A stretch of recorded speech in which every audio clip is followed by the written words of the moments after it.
I don't think hell exists. I happen to believe in life after death, but I don't think it's got a thing to do with reward and punishment. Religion is always in the control business. And that's something people don't really understand. It's in the guilt-producing control business.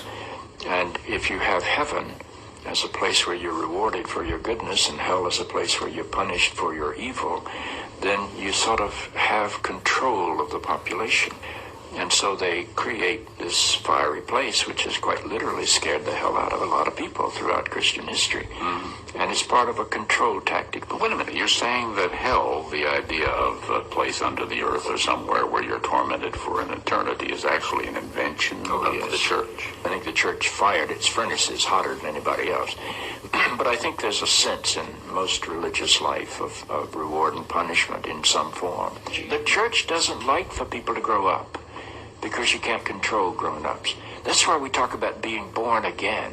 When you're born again, you're still a child. The people don't need to be born again. They need to grow up. They need to accept their responsibility for themselves and the world. What do you make of the theology, which is quite prominent these days in America, which is that there is one guaranteed way not to go to hell, and that is to accept Jesus as your personal Savior? Yeah, I grew up in that tradition. Every church I know claims that we are the true church. And they have some ultimate authority. We have the infallible Pope. We have the inerrant Bible. The idea that the truth of God can be bound in any human system, by any human creed, by any human book, is almost beyond imagination for me. I mean, God is not a Christian. God is not a Jew or a Muslim or a Hindu or a Buddhist.